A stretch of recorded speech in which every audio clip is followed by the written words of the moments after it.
forgot that ends. I forgot that ends really abruptly. Hello, good evening, and welcome to Winners and Losers from the LFC Daytrippers. I am delighted to be joined. I'm Gavin. I'm delighted to be joined by Davo, who's going to give a fuck about Liverpool, and Conan, who's come on because Aston Villa have sacked Steven Gerrard, won 4-0. Grabbed Unai Emery from Villarreal, and he just said to us before he come on, it's like been a great 2 days. It's the first time he's loved football in over a year. Davo, how hard are you going to go on Liverpool tonight?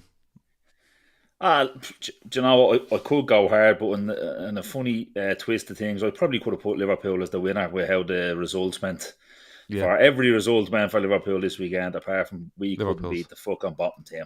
But look, we'll have a little fucking chat anyway. Okay. Conan, I listened to your podcast last week post Fulham, and you were having an absolute breakdown yourself and your brother, isn't it?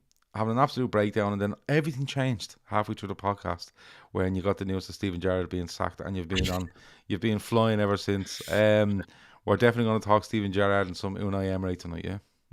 Yeah, I haven't looked back since then. Like I said to you, it's the first time I've smiled in about a year. That's probably a little harsh. It wasn't a year's worth of misery under Gerrard, but it was definitely a tough 5-6 months anyway. Yeah, the world is your oyster now. We're going to start off with Davo's winner though, and your winner this week is Marco Silva, the Fulham manager. Davo, why is he a winner?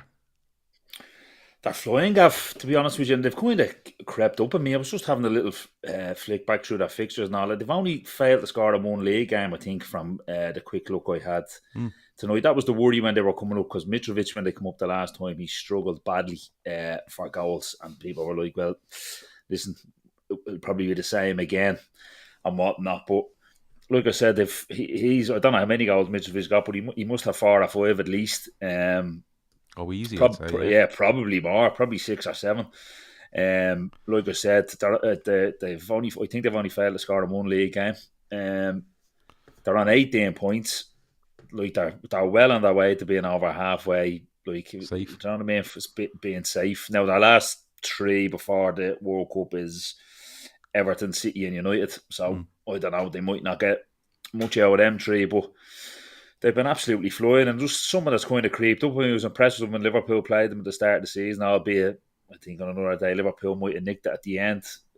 But just going forward, boys, just so impressive with the numbers of goals they're getting, and he plays it. I'm sure the Fulham fans, after what Parker kind of served up there before, will be very happy with kind of this style of playing. I think they're flying, kind of breath of fresh air type thing for the newly promoted team, and like we'll talk Villa later on. The likes of Fulham have made Villa kind of have to move and make a change, because do you know what I mean? Like that, Fulham aren't going down, or certainly I'd be shocked at this stage now if they did. Yeah, because Fulham at the start of the season, like you're dead right. People thought, going on past experience with Fulham in the Premier League, especially the last time they were in it, Mitrovic I think got 2 or 3 goals or something really low. The last time they come up, and they went down. You know, they went down kind of. I think it was comprehensive enough when they went down. But you're right in what you say. Like, they've come up, people expect them to go back down. Will they rely on Mitrovic? Mitrovic is getting goals, but there's goals coming from other areas. And you're dead right. The teams, I don't know, maybe going into the season like Everton, maybe Villa, maybe Southampton, clubs like that will be looking, going, well, look, Forest will probably go down, Fulham will probably go down. So once we keep our head above water in some sort of way, there's only one real spot left there. But when you look at it now, like Leicester have started to win a couple of games.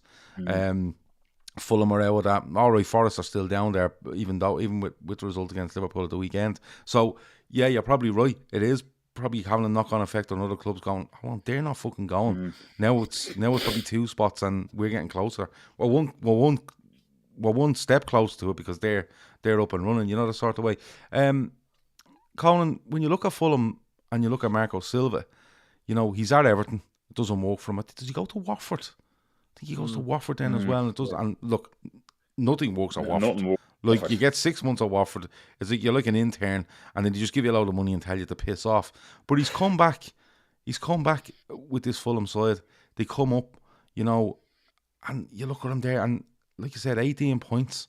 Well, more or less halfway to securing Premier League football next season, and it's a real turnaround for him, isn't it? For the kind of reputation he had and then kind of lost in English football.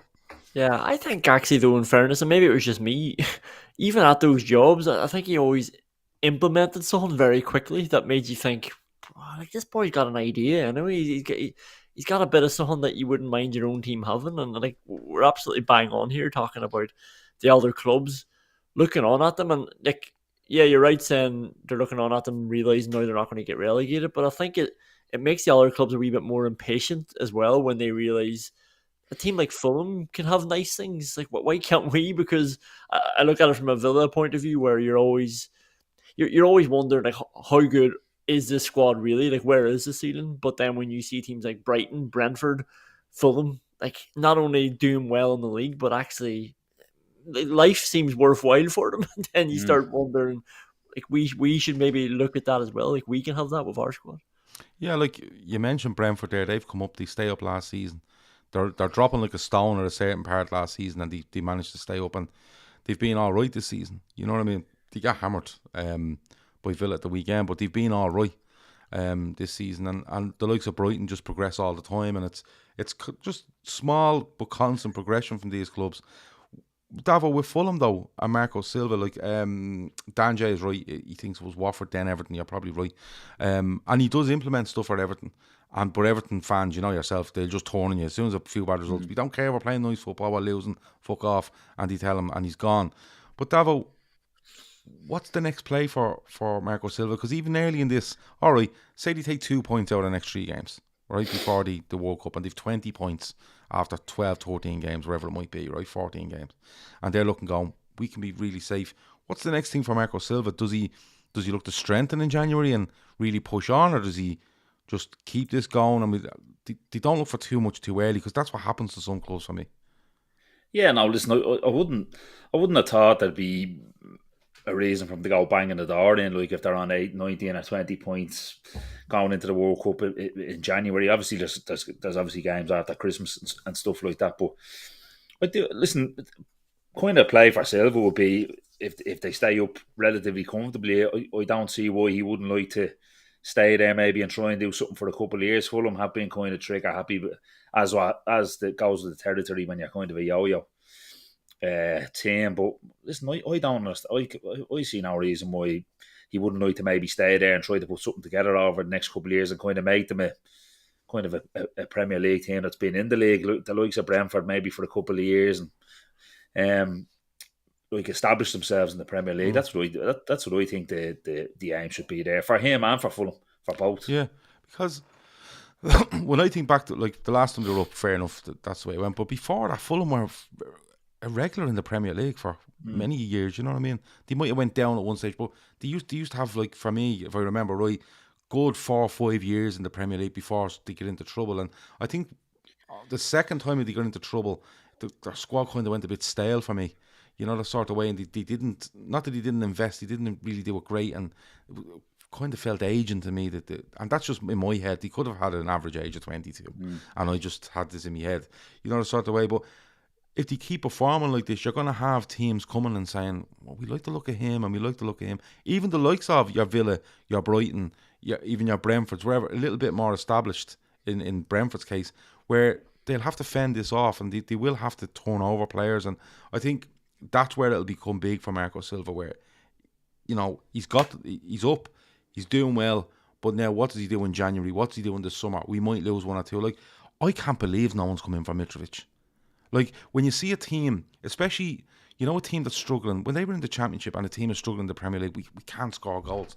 Why someone wasn't going in and going, there's 15 million for Mitrovic and he'll score goals to keep you up? I could never understand that, but they've kept him. But it might get to the stage where someone else goes. Oh, look, I'd say clubs were afraid after, like, him coming up the last time and getting 2 or 3 goals. I know he scored 470 last year when they got promoted. Like, that was ridiculous. But it's a bit mad with football. Like, if he'd never played in the Premier League before, he'd have been snapped up by someone. Because there's a bit of unknown there. Like everything, it's a bit of unknown. Like, he'll score goals. Will he score goals? I think managers think, now we'll get a tune out and we'll score goals. But because he's been in the league and scored 3 goals or whatever the last time, teams are like, yeah, look, I know he's banging goals in the Championship, but he didn't deal with the last time in the Premier League. Whereas this time he's hit the ground running. He's flying. Maybe an injury to him might make the move in January, or maybe trying to get a bit of backup for him in January, because without doubt, he's the main man. He's the main man from the 2 lads in the middle. Are getting good reports. Pereira and I can't think of the Portuguese lad, kind of a holding midfield. Right, I can't think of his name. Yeah, I think it's I can't think of his name. Anyway, he's been the reports being great in him. So yeah, look, they're flying. They're flying. We played them at the start of the season, Conan, and I thought they were very good. I thought Liverpool were poor, but probably could have still won the game. You know, we conceded a sloppy goal. And then we gave away a silly penalty, and they had a couple of chances, but Liverpool probably should have won the game or edged it, even though they were poor. You've seen them recently, albeit in Gerrard's last game, managing Villa, and I'm not going to pretend here for a minute that Villa were any good in that game because they were beaten 3-0, I think it was. But were you impressed by Fulham? Without looking at from a Villa side of things, were you impressed by Fulham? Oh yeah, I'm always impressed, when a team beats a team that they should beat, and like Villa were a team they're ready to be put out of their misery, really, and Fulham did it not. They didn't do it really through Villa being shite. They just did it through their own methods. Like they kept the ball, they get men forward, like they work well as a unit. Like they get back together, they get forward together. It's obviously a really well coached team. Not to dwell on the Villa thing, but it was just in stark contrast to how Villa looked, and they get the best out of their players as well. Like, Pereira is just, I don't know if rejuvenated is the right word, but like the way they're sort of central and everything around him in that attack, and yet somehow also doing that with Mitrovic. Like, it really shows a team that knows how to get the most out of their assets. And the Mitrovic thing, like, it's so heartening. Yeah, I think Davo's right. When he was scoring all those goals in the Championship, teams were probably like, yeah, but we've seen this before, even though he was scoring goals at a rate that nobody had ever gotten near before in the Championship. But every time we watched him play against Ireland for Serbia, it was like, no, this boy is actually really good. You're trying to explain to people how good the Serbia team is then because of the players they had around Mitrovic. He was also the main man up top, and like he was deadly. Like he wasn't only like he has all the assets of the most horrible Sunday League forward, like centre forward, that you regret coming up against, but also just real class in the Premier League as well. And he's a top class striker, and it's actually just nice to see that you're not talking shit when he was dominating Ireland and throwing boys out of his way like ragdolls, that he actually can do it up that other level. Yeah, I think he can, and maybe what was around him the last time didn't suit, but this time it seems to suit. But not only that, they're helping him, so he doesn't feel that. I don't think he feels that massive pressure on him that he would have the season before last, or before the one before that. But there's people chipping in with goals, they're giving him service. There's loads happening for Fulham. But look, we've spoken about Fulham and the last game of Steven Gerrard's reign at Aston Villa. So your loser of the week is Steven Gerrard, Conan. But this isn't just a weekly thing. This is something that you've been banging on about for months, about just Gerrard just not the man for Aston Villa. He finally leaves the club on, was it Wednesday night? Thursday night. He leaves the club on Thursday night. Is he in the job a year ish? Yeah, well, just under a year. He got it in November. And I think you were saying he picked up something like 30. It was a ridiculous amount of points in 38 games, but he's gone. How bad was it, Conan?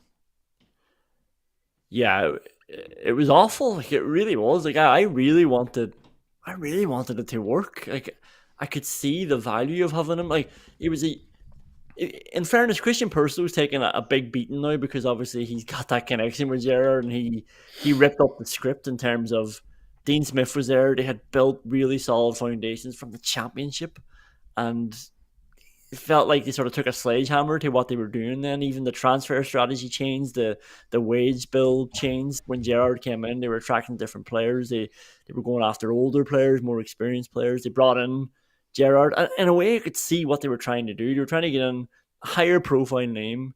They were trying to get in someone young. And I was excited by what Gerrard had did in Scotland. I know some people argue about that, but the reality was that Rangers weren't as good as Celtic. And not only did he manage to squeeze in there and get a title out of it. He went unbeaten. Like, and I don't care what league you're He in there. stopped the Like, 10 in a row, Conan. Like, he was under huge pressure to stop that 10 in a row. yeah, and like He actually, was, in fairness to him. when he took that Rangers job, I thought, what is he doing? Like, there's no way you can win here. Like, there's so much expectation up at that club, and I just thought there's no way that he could actually satisfy that expectation because he was with Rangers, with Celtic, who were so far ahead of them at the time, bigger transfer budget, things just way further down the road, and he bridged the gap back. So, look, I'm not writing Steven Gerrard's career off just yet, but the time at Villa, and he'll probably learn, and he's young enough from it, but it was bad. Like, the first 6 games were really good. They won 4, they lost to City and Liverpool, and did well. And after that, then, like, that was 12 points out of, I can't remember what the stat was now. He played 38 league games, and it was 42, 43 points they got in the end. And it just got worse. Like, I think there was only 6 teams that they beat that were still in the Premier League. Like, that's all he had gotten based on the teams he got relegated last year. They beat Norwich and they beat Burnley. And then outside of that, it was only 6 other teams in the Premier League that they managed to beat in the 38 games that he got. But it was just the lack of progression or imagination. He was very conservative. Like, his only plan, and I can only imagine he was just clouded by what he had at Rangers, where you are the top 2 teams in the league. So it was probably a bit easier in that it sets up very narrow, sets up defensively, and he just wants his fullbacks providing width. But when you're Rangers and your team is automatically way better than 95% of the teams you're going to come up against, that's a bit easier. But when you've got, like, Matt Cash is a very good player, but he's not just going to win a game for you at Premier League level. Neither is Luka Dean. And that seemed to be Gerrard's strategy. Let's everybody keep tight, midfield, stay back, sort of hamper John McGinn and Jacob Ramsey a little bit, although I don't know how good John McGinn really is, and that's definitely that I'm judging that now based on the Steven Gerrard reign. But it was just on the fullbacks, you go and try and do something, and we never saw anything different outside of that. Things got worse. He was loyal to a lot of players in the team who weren't performing. That's including McGinn, who'd started every game until Sunday. Started every game this season. He gave him the captain's armband, which was strange because we knew going into the season that midfield was weak and we needed to shake it up a little bit. But by giving him the armband, he had to play him. And the way he dealt with the Tyrone Mings thing, I think he made a mistake. And people, every Villa fan knows Tyrone Mings has got a mistake or 5 in him, every so often. But Tyrone Mings is a good lad, and he's been a big presence there. He's been there from the Championship days. He's got a lot of money in the bank, and I think Gerrard sort of went at him unnecessarily. And you had that throughout then. So not only were the tactics and the mood around the place, they weren't good, they weren't positive. You then had him sniping in public, taking on players, some ex-pros in Talk Sport and the like that because they think that's what the players need. I saw someone saying that, like, say the players threw him under the bus and Douglas Luiz let him down. I think that was a good example on Thursday night where he came straight out afterwards and basically said Douglas Luiz was stupid for doing what he did. Douglas Luiz didn't do anything. He got off. He was supposed to be suspended and that red card got overturned. Yeah. But Gerrard immediately just sort of was happy to go at him, and we never saw any imagination. He didn't try anything different. It was waged to that system that so clearly wasn't working, and then his disposition was just too negative. Like, even right up to that Fulham game, he dropped Matt Cash, and this was a real strange thing considering how he said his fullbacks are so important. He dropped Matt Cash and brought in Jan Bednarik because he wanted an extra centre back there to cope with Mitrovic, and you were just getting that feeling that was happening anyway. And then when you saw it playing his day and you heard about it afterwards, that all he was worried about was what the opposition were going to do, and that explains so much then. Like, Villa were the worst time wasters in the league then as well. They were doing it in the first half against Fulham when they were drawn, and I can only imagine like what the players are thinking about that as you're going along and you're giving them instructions to time waste away at Fulham because you're worried you're going to lose. Davo, like Gerrard, this is a Liverpool channel, so like you'll have a lot of people that, like, I think Gerrard's just a fucking unbelievable player for Liverpool, and there's no denying that. But I spoke to Conan about this when he was appointed at Aston Villa, and I was kind of saying to Conan at the time, I think it's too early for him. Yeah, he did. Right? And what I meant by it is that he went up to Rangers. It was a surprise, but the big thing for me when he went to Rangers was he walked into that club and he said, "These are the standards. If you don't meet them, I'm not here." All right, and Rangers were a mess, right, when he went up there, and he went in and he just told them, "If you don't do it right, there's no point in doing it, and I don't want to be part of it." And he started doing things right, and you see what came with it, right? And I kept saying he needs to stay away from England for his next job. He needs to stay away because Gerrard is a big thinker. And I think, he thinks an awful lot about the game, and I think he lets stuff affect him, and I would love him to see him to go on to somewhere on the continent to do a year or two, and then you could argue he could come back and look at the Liverpool job if he was successful, right? I don't think he's anywhere near the Liverpool job, and I, for one, have said it openly, I don't really want him anywhere near it. But, Davo, was it too early to go from the Scottish Premier League straight into a Premier League club that, let's be fair, are a huge Premier League club? Right, the huge stadium, the huge fan base, the huge history, the European Cups. Was it too early, Davo? Because I genuinely think it was, and I said this to Conan at the time. It's too early for him. Yeah, look, hindsight. Look, you said it at the start, right? That's fair enough. But I think for the likes of Gerrard and all that, I don't really think they want to go to the continent. I don't really think they need. I don't think that they think they need to go. You have to look at Potter there that's at Chelsea now. He ended up some coaching job, some college job, then gets a job that works his way up from the 4th division in Sweden or whatever. Yeah. On the continent, comes back, excellent coach and all that. When the likes of Gerrard and all these boys, Lampard and all, they're not going to go to the continent, Gaff. Once, like, he went to Rangers, and like that, I was like you openly. I don't want Gerrard near the Liverpool job, but I watched an awful lot of Rangers when he was there because I wanted to have a look and see what they were like. And Conan is spot on. It was like 4-3-3, but it was like 4-3-3 with Rafa Benitez managing.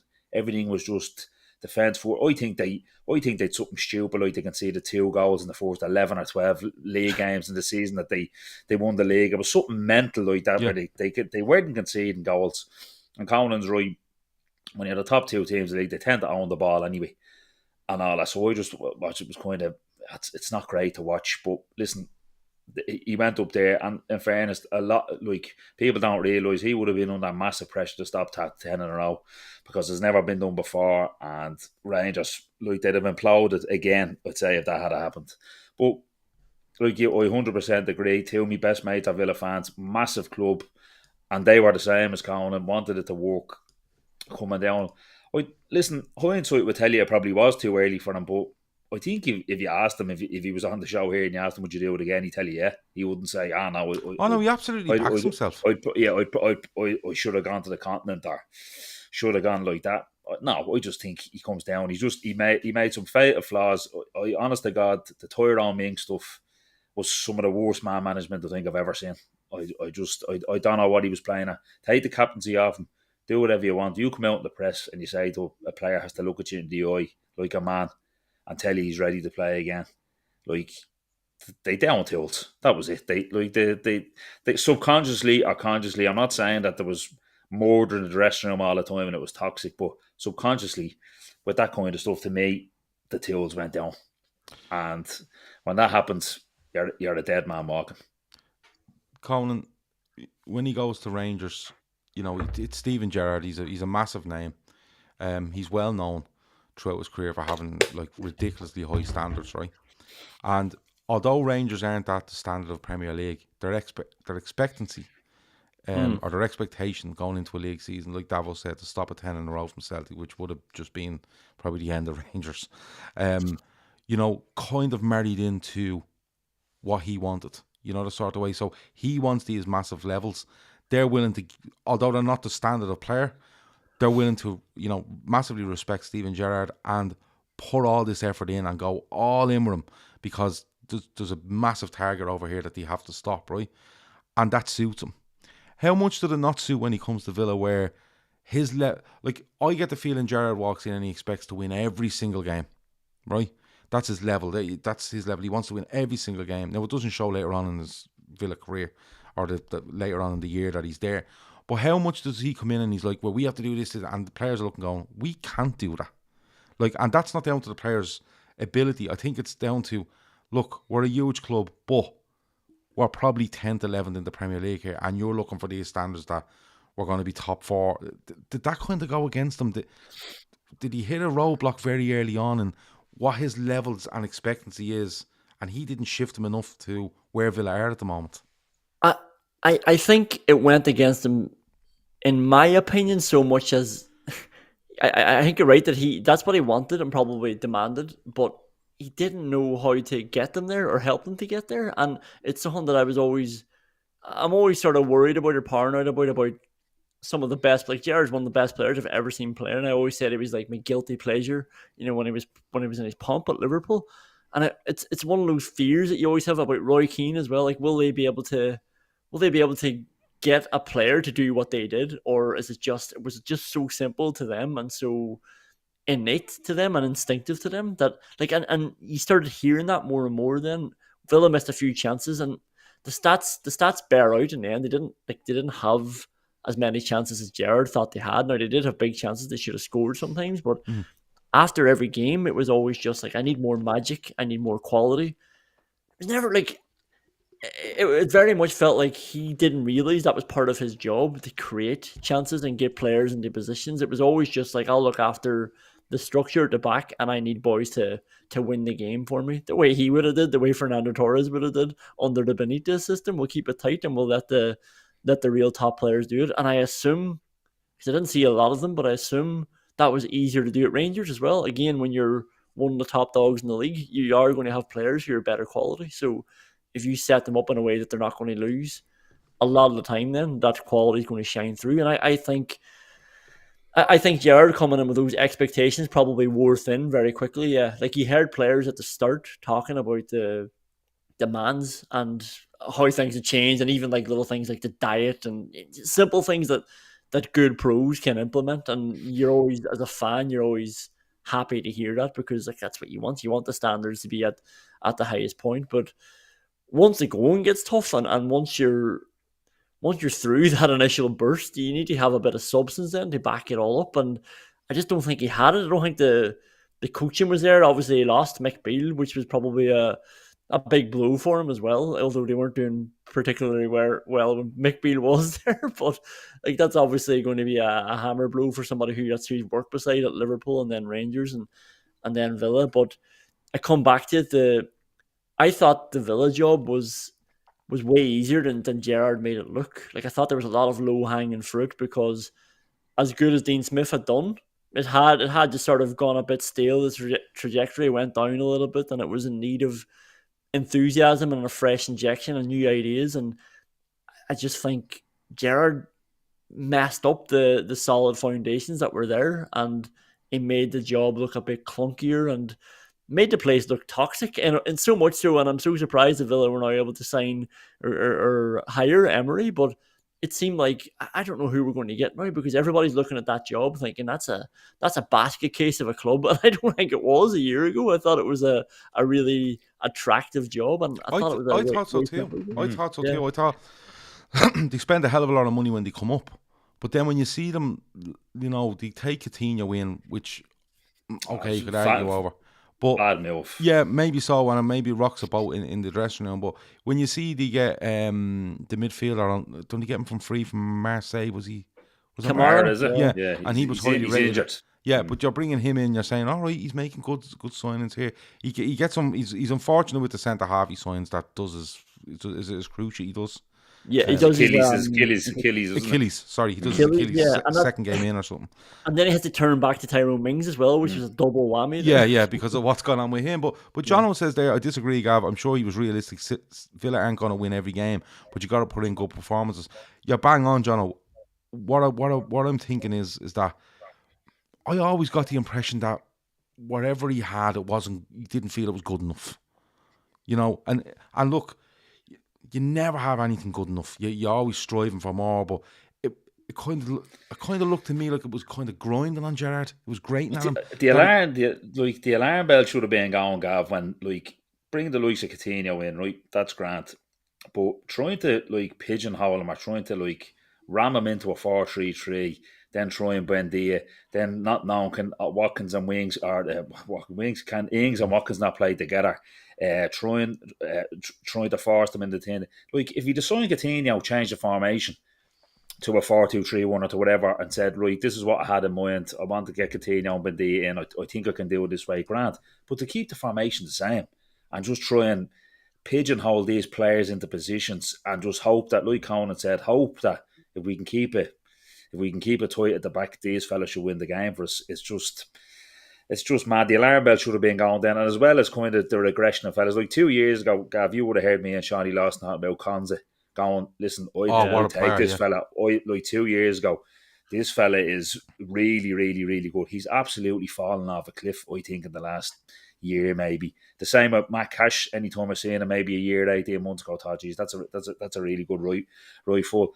These fellas have kind of regressed like badly, like, and you're kind of like Conan says, that's on the manager, that's on the coach, and like that's your job. You have to make players better, and if he's not doing it, you're gonna fall on your sword. Simple as that. Yeah, ironically, I don't think there's one player who, the only player who I think got better, and I'm serious, is Tyrone Mings under Gerrard. Like he was actually, it's funny, his captaincy being stripped came at the time where Mings actually had his most consistent patch, probably the last 6 games of the season, but and he did all right this season as well. But everybody else, the keeper, like way worse levels are off. Konza, don't talk to me about him, Conan. I 100% believe we'd have won the league last year if he played that last game against City. But he wanted to play that fucking friendly for Argentina a week later or something. The shy bag, and then Robin Olsen was playing, and that was the fucking end of it. Robin Olsen, good luck. But everybody's going backwards, and then on Sunday we actually go to the 4-2-3-1, and it's just nice because everybody's been crying out for it. Can we not just try it? And it's nice to see that you're not absolutely crazy when they do try it. It actually works out, and everybody's in natural positions. Where does he go now? Because he's been up at Rangers. He's come down to Villa. Hasn't worked. Whether that's down to him, players, whatever it might be, I'm sure Gerrard has his side of things with regards to the club or the players or the staff or whatever it might be, and the players will have theirs and the owners, whatever. Everyone will have a story, right? But at the end of the day, Gerrard's no longer Villa manager, right? But Davo, where do you think he goes? What does he do now? Does he take time out? Because I still think he could nearly write off this Villa thing if he goes off and manages on the continent. And the reason I say that is that he gains more experience away from every single move he makes being like under a microscope, right? He learns new stuff under, in a new country, new coaching, whatever it might be. Because you've seen managers before go off and learn their trade and go off to different countries, come back and they're good in England and stuff like that. Or does he just wait? Because you know yourself, Davo. Turn the next page in the newspaper and there's an ad there, the Premier League team need a manager.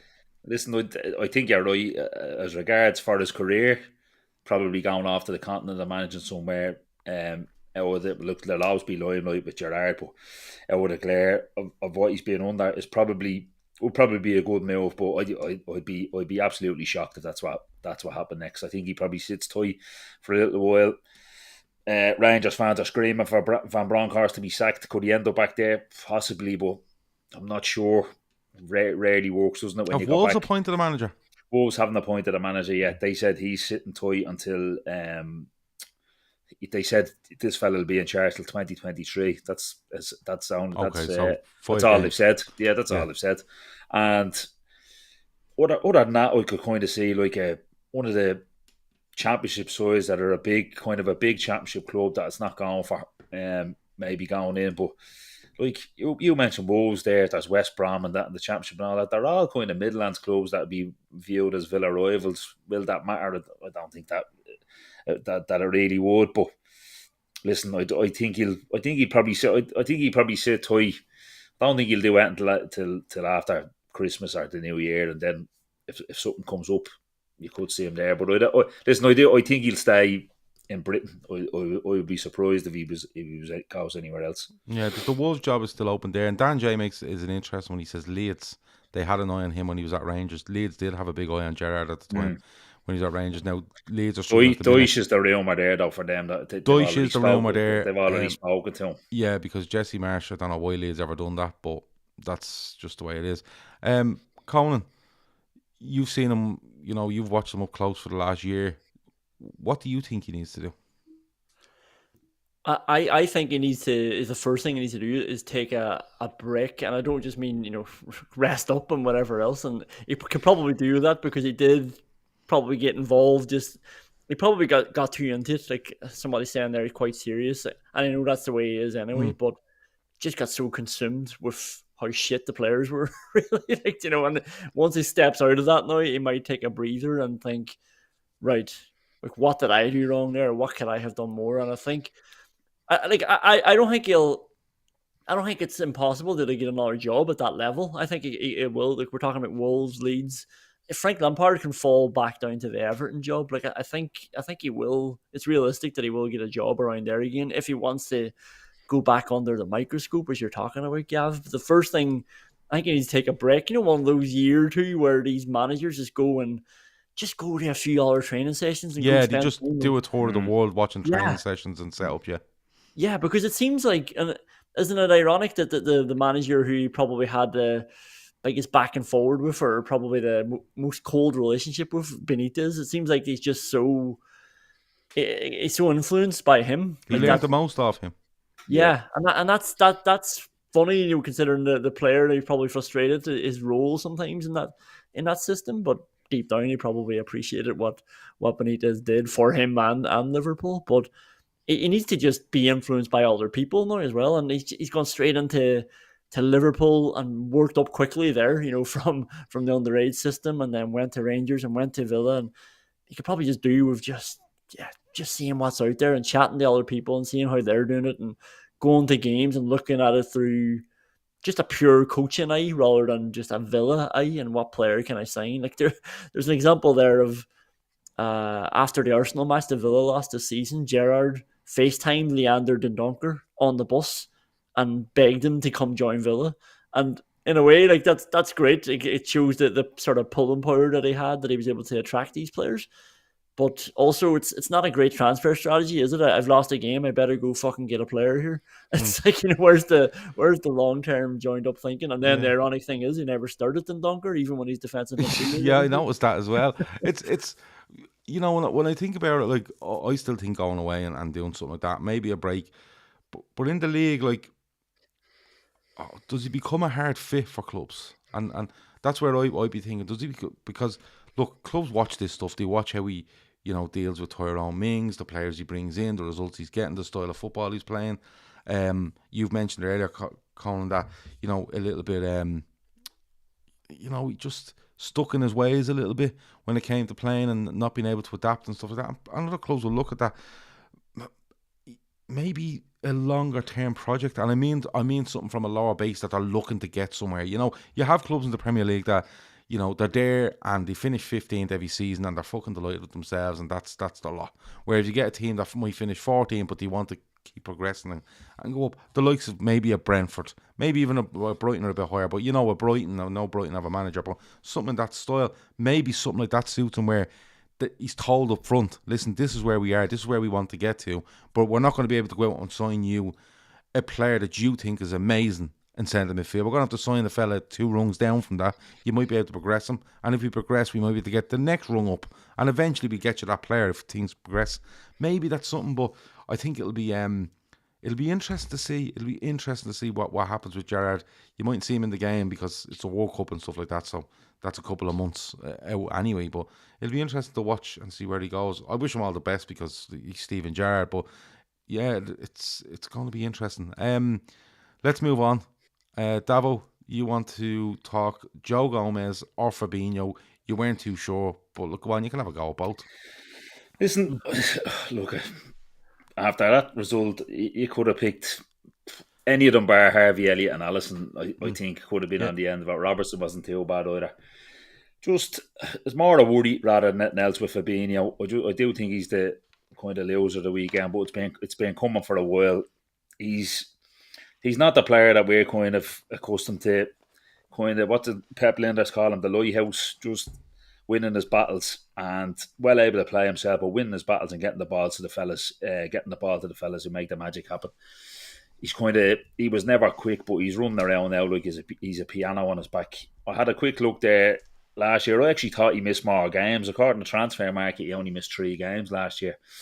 But he always struck me kind of the opposite to Matip. Matip would miss games, and he'd come back in, Matip, and I was like, he never misses a beat, Matip, when he comes back in after an injury. Fabinho takes an awful lot of time to get back up to speed. So it's obviously miles in the tank, and he's struggling badly. And I hope it's not the case, but more and more I look at it, I think that his legs could be gone, and it could be kind of the end of him, that kind of way. And with Gomez, look, he done great to battle back from that awful injury with England. But this crack of having a good game and then 2 bad ones, this kind of rhythm he gets into it. Like, he was excellent against City. Gave away a penalty during the week. Not really. Listen, I was meant to go to the game on Wednesday. Flight never took off. Clattered a point in the airport, back to the local. I was looking at the game out through one eye. I don't know what his overall performance was like, but gave away a penalty from a sloppy bit of play, and then the weekend he was absolutely horrendous in possession and out of it.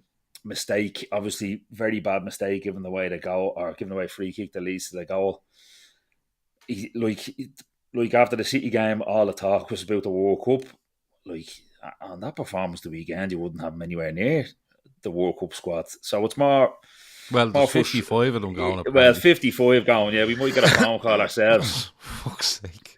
But it's just kind of 2 different things. I don't think Gomez's legs are gone, kind of, for want of a better word, the way Fabinho is. But he just needs to stop these brain farts that are just fucking killing us over and over and over again. It's 1 good game, 2 bad ones, and I really, really, really, I haven't had the stomach after. I didn't listen to you last night. I probably listened to it in the morning. I don't want to consume any kind of football media at the minute, because I was fuming after that the weekend. Like, to lose to the bottom team and just so, like, bar set pieces. Now, we should have had probably 3 or 4 goals from set pieces, but bar set pieces, we didn't create, and it was a real fucking gut punch the weekend. Result, lucky enough, wasn't too much damage as regards all above us.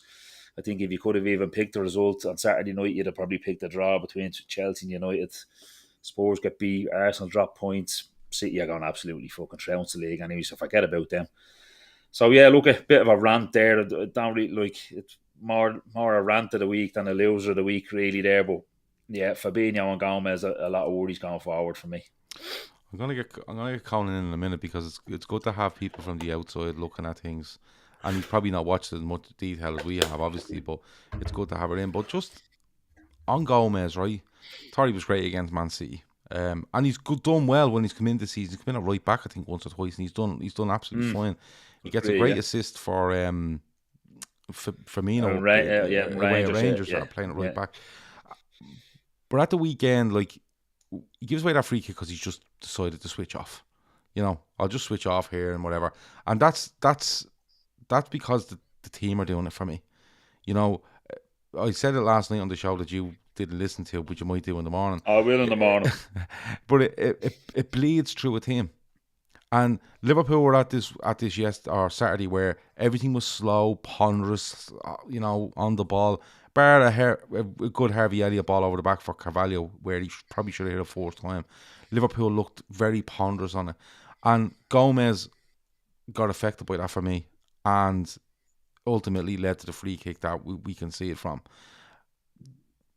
I don't think Virgil van Dijk's doing him any favours beside him, because when they played together, Gomez used to be the one that would go and be aggressive, and Van Dijk would hang off and say, look, if it goes beyond Gomez, I'll sweep this up all day. Where as they both look like they're both standing off, or they both move up, and it looks a bit all over the place for me. Gomez, look, I agree with that rhythm where, you know, he plays one good game, he gives away a stupid penalty during the week, like there's no need for it, and he gives away that free kick, and that happens. That does happen. I'm not into this saying he's still young. He's not. He's 24. He's at Liverpool since he's fucking 17. So he knows what he's playing Premier League football since he's 17. So I don't really go along with that. But I don't think he's the biggest issue in the team. And that brings me on to Fabinho, where like Dan J says, he's lost his father last year. He's now expecting his fourth child. Long draining season last season. It could be an emotional thing. Confidence looks shot. His legs look gone for me. And not only that, he looks very indecisive as to where he's to be and when he's to be there. Whereas when he was in the midfield, where he knew two lads were in front of him working and he just fill in gaps, cut off passing lanes, he's unbelievable at it. But now I'm looking at him, he's a different partner every week. He's in a different formation. And I said it last night, we don't have a midfield that can play 3 games in a week. So he's going in with different players all the time. He's going in with players that are running on 50% of the tank sometimes, and it actually starts to throw the spotlight more on Fabinho. He needs a break, but he can't get one because the two fellas that he's meant to be rotating with, one had a near infection, right, and one of them was on the bench. Apparently, he had a knock. But again, we're left with, unfortunately for Fabinho, he's probably the only, what I would consider, first team defensive midfielder we have in real terms. So that's where it's hurting him. I don't think he's being good. I can see reasons why he hasn't been good, but we're in a business here where it has to change, and if it doesn't change, you're gonna have to do something because this can't continue. It'll be I think it'll be really interesting with Fabinho, especially when we get through these series of games, wherever we end up before the World Cup. It'll be interesting to see when he comes back from the World Cup what he's like. Could a breakaway from Liverpool do him good? He won't pick up all the World Cup. He won't play an awful lot in the World Cup anyway. Because he picked Fred and Casemiro, don't he? Yeah. So it'll be interesting to see with him. With Gomez, I'd probably like to see a couple of games from him as well, where you get him properly up to speed at centre half. And that's not making an excuse. I think properly getting him up to speed and having a bigger sample size. I know in those 3 games it's 2 negative, 1 positive. A bigger sample size where you can go, no, this just isn't working. And look, we're looking at centre halves come back anyway. But Conan, Liverpool haven't been good this season. There's been a lot being made of our right back, our centre backs, our midfield in particular. When you look at Liverpool, do you think it's something where they look drained? They look like they're aging, slowing down, need a change, need a bit of luck? Where do you come? What angle do you come from with this? Yeah, it's an interesting one. Like, I remember when Ancelotti, after the Champions League final, said something like, well, we knew how Liverpool were going to play. And I was always not telling, because I think everybody knew how Liverpool were going to play anyway. But I just wonder, eventually, did people start figuring out a better way to try and counteract it? Or maybe it was just a case of Liverpool's legs and verve and Manny, just going and then just losing that little bit of an edge, because everybody knew the setup, everybody knew what Liverpool were bringing to the table, but they couldn't stop it, and that was the beauty of it in a way. And then the Fabinho thing, like, how often have I mentioned him on here? As a Villa fan, I always talked about we need our Fabinho. Like, that's what we were always crying out for, and he was the player I always looked on at with envy. And he just looks like, and I know there's all circumstances and stuff like that, but it looks like he can't run as well. And I don't know, like, it's strange that's happened in the space of a year. Like, I don't know if there's an underlying injury or something there, but he just doesn't look able to move around the pitch as well as he can. And that was obviously so pivotal then to how Liverpool wanted to play. And in terms of the fullbacks, having that midfield structure, Robertson's obviously gone back a little bit then as well, which doesn't help. And it doesn't help the right back, as you mentioned too, when that sort of structure's falling around him. So it just seemed like a perfect storm of a lot of bad stuff happening, or a lot of stuff declining at the one time, and players aging at the same time. So I don't know. At the minute, the way I see it is that I think they actually have a bit of a conundrum in that. You see the Man City game, and they were trying it a few times before that. Salah having Firmino coming off him, and you were getting Salah more central, because I was getting annoyed even for you watching some of the games at the start of the season where I thought Salah was just far too wide. And I know that the tactic is pushing Trent up and getting him in field and higher up, but I don't think that should have been at the expense of Salah either. Like, they should look at a way of maybe incorporating that for both of them, but there's no good having Trent in a position so you can have Salah not involved as much as you want them to be, or as central as you want them to be. So they seem to figure that out. But then they also look way better with Darwin Núñez.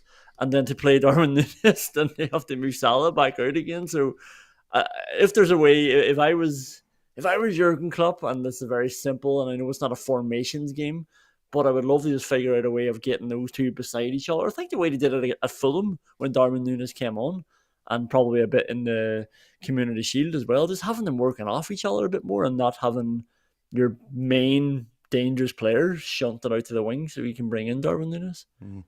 It's going to be interesting, and we spoke a lot last night about where Liverpool are, where they need to get to, results they have to get, and it's going to be a big. I think they've 7 games left, before we go off to the World Cup, and it's going to be a big 7 games in different. Well, if they win Wednesday night, the Champions League stuff is sorted, so that's kind of a dead rubber in one of them, and they've a League Cup game against Derby, and then I think it's 4 league games before we go off to the World Cup, and it's going to be interesting to see. Not only can the players pick it up, are we going to continue to see what we're seeing, and then of course it's going to get to the January transfer window, and it might be a case of having to do something and start replacing a few, but we'll have to wait and see. We're going to finish up on Unai Emery. Unai Emery is the new Aston Villa manager. I think he's a very likeable bloke. I think he was a bit harshly treated at Arsenal. He was at Villarreal. Does he win the Europa League against United with them? Yeah, he does. Yeah. He's won it 4 times. Listen, it's literally his. He's only loaning it away at this stage, I'd say. But I'm going to leave Conan for a minute. Davo, he wanted another crack in the Premier League. You were saying to us before you thought he may have torn down Newcastle. Yeah, I think the word was he torn down Newcastle. Yeah. So Villa a bigger club anyway, though. Good appointment. Oh yeah, Jesus, absolutely. It's all the usual stuff, wasn't it? Sean Dyche got thrown out. Pochettino turned it down. Seeing Vincent Kompany linked, probably a little bit early for him. But he's doing a great job at Burnley. And I kind of early on, I don't know about Conan, but kind of early on, I didn't see Emery linked anywhere with the job. And then all of a sudden, it was kind of like, I think it was maybe today, was it? Listen, bang, Villa. It seems to be Emery's the one. Villa have approached Villarreal, and it's up to him now. So yeah, listen, I think it's a great appointment. I think he's a winner. He'll want another crack in the Premier League. I'm not 100% sure. Kind of style wise, I think at Villarreal, he's been defensive at times rather than kind of playing expansive stuff. But I think that could be kind of horses for courses, and going into Villa with the standard of player that they have there and the standard of attacking player, I think he might open up a little bit. Listen, I'm open to correction on that anyway. I haven't watched Villarreal really at all since he's been there. But listen, if Villa ever qualify for the Europa League when he's there, you might as well book the flight to that final because they're going to win it. He's out there winning 4 of them. He's a joke, isn't he? I think he won the French league, didn't he? I think he did win the French league with PSG. And Pochettino didn't do that. So yeah, look, I think it's a great appointment, and it's a great appointment. And he's a big name. It's not something like he is a big name. He's well known. Like he's European plenty pedigree. Of trophies, plenty of trophies, plenty of pedigree, plenty of experience. And like Conan said, actually before we came on, he likes the fact he's kind of a point to prove. So, yeah, listen, I think Villa, especially, and listen, World Cup might be actually a blessing for Villa now. He gets in there and gets 4, 5, 6 weeks on the training pitch with them. When I'm not too sure how many Villa have gone, but he'll certainly get a lot of time to try and pitch with them as well. So yeah, listen, great appointment. Thor says great appointment for Villa, no hard feelings. Glad Villa didn't go for Allardyce or Dyche. Still think some players down the hills a bit, and he thinks Everton could sleepwalk back into the bottom 3. Mike says, I know Conan is probably very busy, but would love to see him on more often. Great show, as he is very busy. He's so fucking hard to get hold of. Like, honestly, I think it's going to get to the stage where like a receptionist is going to pick up the phone the next time I ring. He's that fucking busy. But Conan, look, we've spoken in depth about Gerrard. Unai Emery comes in with a lot of pedigree. You know, we talk about those Europa Leagues. He's won a French league. I think he was harshly treated by Arsenal. Because like Arteta comes into Arsenal and has a worse record than Unai Emery over his first, I think it was year or 14 months, and people are like, why is Arteta getting all this and Emery didn't? And you could argue that if Unai Emery had stayed at Arsenal beyond, he might have progressed like Arsenal are looking to, or kind of have under Arteta in the last 6 months anyway. But he comes in there. I think he's a flexible manager. I think he can play. I think he can work with the players that are there. I don't think he'd be the type that'll go out and go, I need 7 players. The sort of way. He'd be able to adapt stuff, and he's a big pull, Conan. He's a big pull if you are looking for players. He has so much behind him. It's nothing but a good appointment, is it? Oh, I don't think so. Can I just say, I'm not that busy. I just wait for Villa to win games. And well, that's what it is. Yeah, because the last time I rang you, Villa were losing, and you did say something like, "I'm on a boat," and then I was like, "Yeah, off the boat." Oh yeah, but I got off the boat and I got straight in a plane. I went somewhere else, and I was like, "I think this fucker's lying to me." No, I actually did go away for a month there, but it's the one time I've ever gone away, and I've got you bitching at me about it. But yeah, no, it's a massive. Again, it's all relative as well. I know Villa is a huge club, big history, but the last 11 years haven't been great. And you go back to when Martin O'Neill got appointed, 2006 maybe, and the buzz that was around the place, when that happened, because you were bringing in somebody with a bit of pedigree and who'd won stuff and they'd proven that he could do it at different clubs. Gerrard Houllier came in and afterwards, and obviously it didn't pan out because he got sick. But then since then, I think it was Alex McLeish after that. I think it was Paul Lambert, Tim Sherwood, Remy Gard, Roberto Di Matteo, Steve Bruce. Then Dean Smith comes in, does well, but he's coming up from Brentford, and then replace him with Steven Gerrard. We haven't had a manager with this pull or with this caliber in a long time. And when this job became available, immediately in my head, I sort of had a little short list of first priority, second priority, and third. I think the first for me was Pochettino, and I sort of knew that wasn't going to happen, but I just wanted them to try anyway. Why not just test the water, give him, try and give him an incentive, put a big paycheck in front of him or whatever, and you could build something there. And I had Emery genuinely second. I was like, I would absolutely love Emery to come in, because you're right, he's adaptable. He's won 4 Europa Leagues. The Arsenal. I know the Arsenal fans probably don't want to admit as much now, but the way David Moyes didn't do well at United, but I think history is a bit kinder on him now because of what he was left with and what happened afterwards. And I think that's the same with Unai Emery. The facts are he did better than Arsene Wenger's last season. Got into Europa League final, came 5th, and he seemed to be hounded out because he was polite. That seemed to be his biggest mistake at Arsenal, and he just left there very early and went on and did another good job somewhere else. And maybe that's a good lesson for Steven Gerrard as well. You can make a mistake somewhere and you can just bounce back and get another job that's more fitting. Gone on to Villarreal, won the Europa League with them, got in the Champions League semi-final. This is a serious manager, and we haven't had that since over 11 years ago now, since Houllier came in. So I think it's very exciting. Thomas Frank would have been third on my list, but Laszlo has a question there. He said, "Do you think Villa went and looked at Thomas Frank before going for Emery?" Yeah, there's a lot of talk about that. I don't know. I'm not just saying it, but I would have preferred Emery. I would have tried to get Emery first, and I think after they've tried Steven Gerrard, and I saw somebody there suggest when are Villa fans going to look at Purslow, and trust me, they are. Everybody sort of is wearing a bit thin with a lot of people now, and I think it's his ego that's getting in the way, which is his want, I suppose. But I think not that he would have been overruled, but I definitely think the people above him would have said we need to get serious here now. You told us we were getting serious when we got rid of Dean Smith, and we took a punt on somebody who just wasn't ready for this job. So we need to get somebody who's proven. And that was the one thing when I was raging when Dean Smith went. Like I said, it did.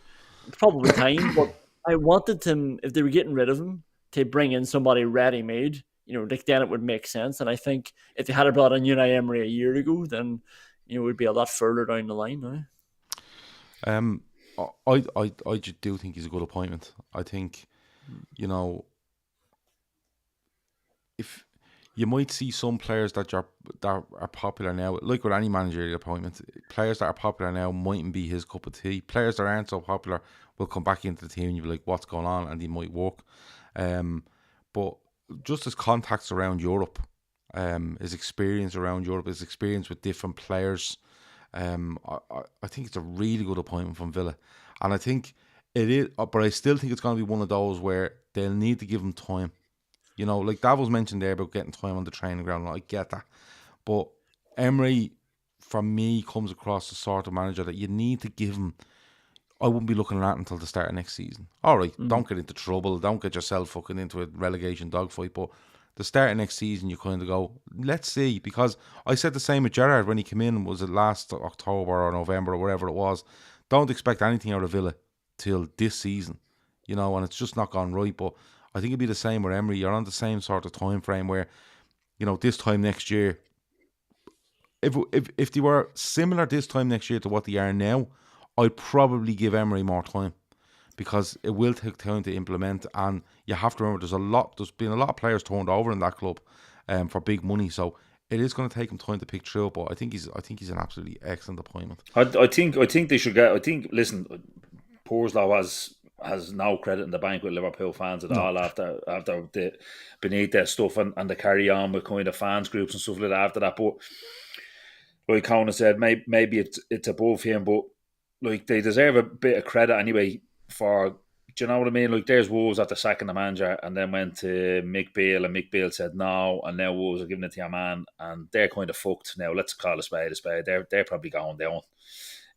Are going to be in an absolute relegation scrap. Apparently, I read it on Twitter from some journalist.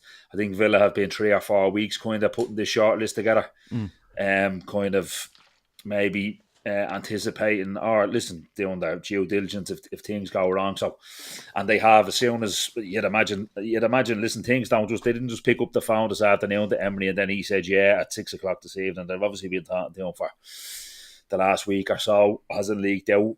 They've made their move. They've done it efficiently. So I think they deserve a bit of credit for that because you can sack man. Like we've all seen it with our teams, you sack managers and then you don't know who to give it to. And you make an in the same boat and fucking you're all over the place. Yeah, you make an appointment quick and it's not the right one where this looks like it's been a little bit planned, in fairness. If you're watching, hit the like button if you can, please. Subscribe if you haven't already. Go to weareliverpool.ie and buy one of our LFC DT beanie hats. Davo's definitely going to get one because he walks around gaff in the morning all around the place in the cold, so he's going to get one. There's not many left, so make sure you're quick to go and get them. And if you buy one, you get entered into a draw. If you buy them before November the 18th, you get into a draw for some We Are Liverpool stuff. So weareliverpool.ie. Every item you buy between now and November the 18th, you will get one entrant into the competition. So if you buy 3 items across the website, you'll get 3 entrants in. So check out weareliverpool.ie. That's where you will find it. Rest of the week, before I get to the lads, rest of the week, what day is today? Monday. Tomorrow we're going to preview Liverpool and Ajax. Wednesday we're going to do full-time Reds after that game. Thursday we're going to have a big chat about FSG. Whoop. Friday we're going is Andy on? No, we're going to do well, Andy said, what, you haven't shown, you never asked me. I said, I haven't asked anyone. Well, I'm not available. I went, okay. Which is fair enough. No, he's not on. Friday is Premier League forecast. Looking forward to the weekend's football. Saturday will be full-time Reds after Liverpool against Leeds, and Sunday we will be back with the fat back 4. You see, I'm as busy as this prick. You know, I'm in front of you. I'm not on boats and planes. So, before we go, Davo, anything else to add?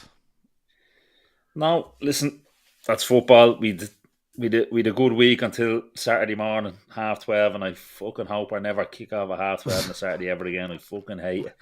But now, look at that's football. There's always another game around the corner. Bit of luck. Get this put to bed now on Wednesday with a win or a point, doesn't it? A point. Because I don't really want to be going into the last game needing something off Napoli the way they're fucking playing, to be honest with you.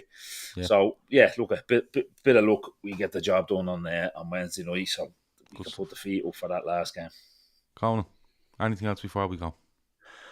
No, I'm just trying to sort of maximise beating Brentford in a league game. Like, cry me a river about your Champions League woes. Yeah. I want this to last as long as it can in the week, because Villa are going to fucking Newcastle now at the weekend, and then I'm going to have to listen to what a sensible job Eddie Howe's doing. With no transfer budget whatsoever. What a man. Yeah. And just before they head off to Saudi Arabia for footballing reasons to do a bit of training, which is amazing, isn't it? Listen, it's just what it is. That's the way football's going. But stop talking bullshit to us, will you? Please. Like, it's not like, what I find funny about that is, we're going over there for football and reason. We're like, Eddie, we're going to tell you, 2 years ago, we were the manager of Newcastle. You're never going near fucking Saudi Arabia for a warm weather training camp. It's You're like off to the bleeding it's like the live golfers gaff. We're ground the game of golf, Yeah. and it took someone as stupid as Dustin Johnson just come out and go, "Oh, listen, I'm here for the money." Yeah. That's it. End of story. Fair play to you, Dustin. Thanks very much. 120 million How in his about that, pocket. lads? I'm just here for the money. You give the PGA ring in 2 years and they'll take him back. That's how it goes. Right, that has been winners and losers. Thanks a million to everyone for watching. Antio asks, where's it gone? He says, did the two fellas dislike the stream yet, Gav? No, is the answer to that. There's always one fella that dislikes every stream we do, which I think is brilliant. Hasn't turned up tonight. Could be busy. Is the Great British Bake Off right on? I don't know, but could be busy. So Tuesday, yeah, Tuesday. Yeah, is that Tuesdays? Is it? Wow, Yeah. You're quick off the mark there, weren't you? But no, hasn't disliked it yet, but I'm sure he will at some stage. That has been winners and losers. I better let us go because Davo's up in 20 minutes for work. I'm up in about half an hour. Conan is off to look at cruise catalogues, I would reckon. That's how he works nowadays. There's the one dislike, but that's just someone winding me up. That's it. Talk to you in a bit. Over and out.